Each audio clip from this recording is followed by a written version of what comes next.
Hi guys, this is Dr. Jay from Bootway Dental, Conshohocken Dental Arts and Media Dental.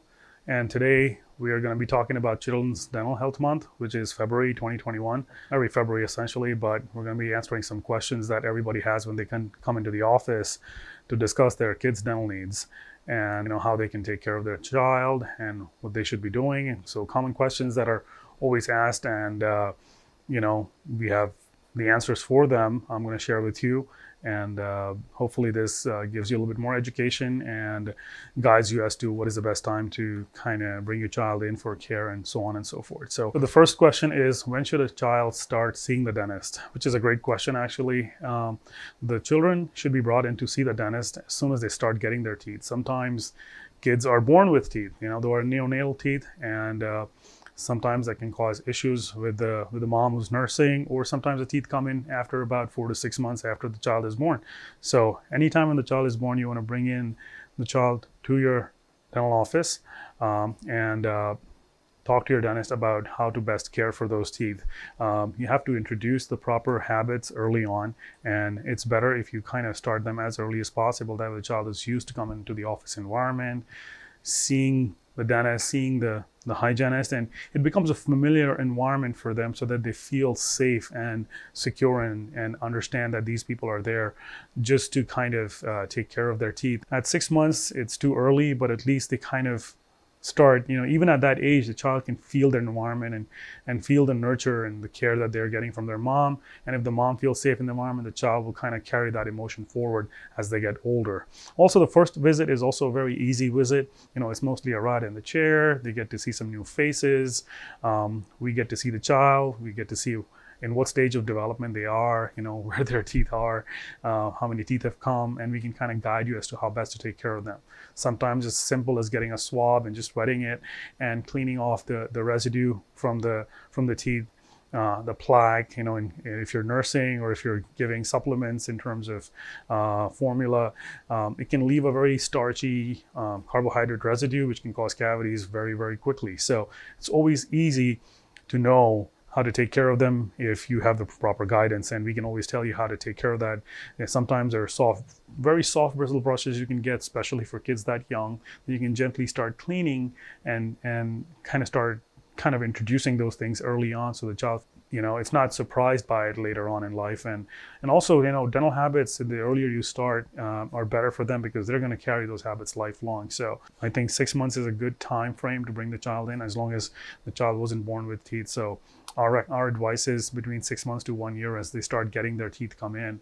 The babies get their teeth starting at 6 months all the way up to 2.5 years of age, sometimes 3 years. So those first few years are very critical in terms of development and habit formation. And I think that's the right time to bring the child in. So 6 months to a year is the best time. The next question I normally get is, does my child need fluoride if they're already getting fluoride in the water that they are drinking? Is there a difference between the fluoride in the water that's drinking water, as in city water, which is usually fluoridated, versus the fluoride that we're going to apply in the office at the time of their visit? So the fluoride in the water that you're drinking is ingested into the system and helps in strengthening and development of the teeth that are still in the jaw and they're not been fully erupted yet. Once the teeth are erupted, or they're in the mouth, and see the teeth that you can see in your mouth, the drinking water has not so much of an effect, has a reduced effect on with fluoride protection that's in drinking water versus fluoride that's applied topically or superficially. So a simple analogy I'll give you is, we have a lot of joints in our body and we need lubrication. So we have different fats we eat and butter and so on and so forth. But at the same time, during winter months, we need to apply some moisturizer. The same concept. It's not the butter that we're eating that's going to act as a moisturizer or lubricant for the body and our joints, but it's the topical application. So drinking fluoride is good for developing teeth that are not yet fully erupted or in the child's mouth, versus topical application applied after the teeth are cleaned by the hygienist has a more superficial effect and helps protect the teeth that are already erupted from getting cavities and sensitivity and so on and so forth. Especially with kids, because their brushing habits are kind of limited.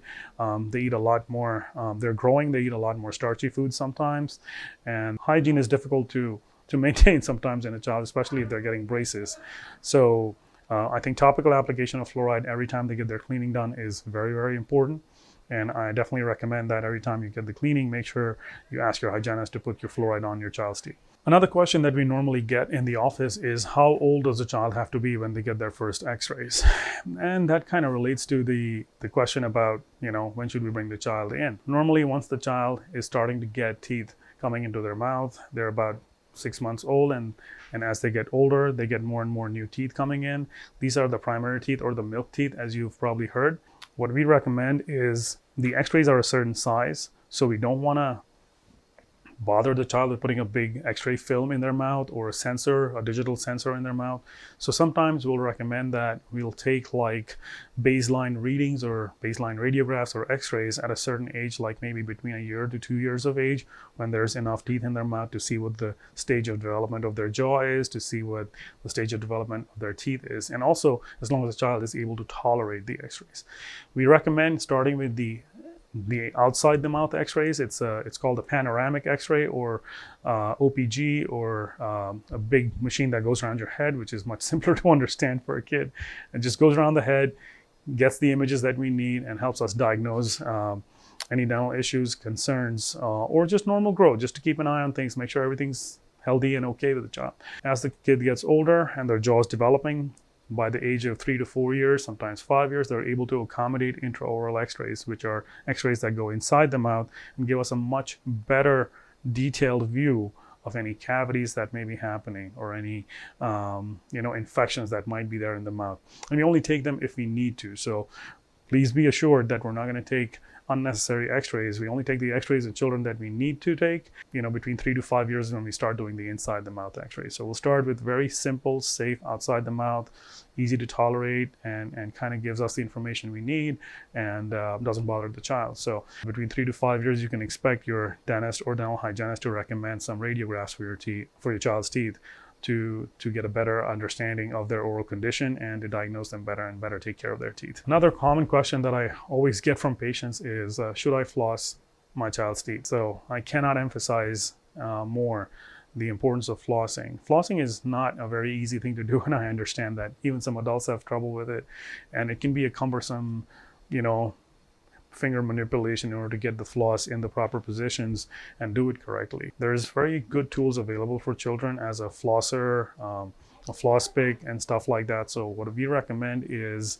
try and get those adjuncts and start flossing your child's teeth as early as possible, so they get used to the idea that every time they brush, they need to floss as well. We recommend that you floss before you brush. So definitely floss your child's teeth before you start brushing their teeth. Make it fun for them. There's a lot of interactive tools and aids that we can introduce you to, and make it more entertaining for them. There's musical timers that run for 2 minutes that tell them, okay, we're going to floss for about 30 seconds, and then we're going to brush for about 2 minutes, 30 seconds each quad. And then that helps them kind of get used to the idea that they're going to be taking care of their teeth in this way. We recommend brushing twice a day, flossing twice a day as well, especially in young kids.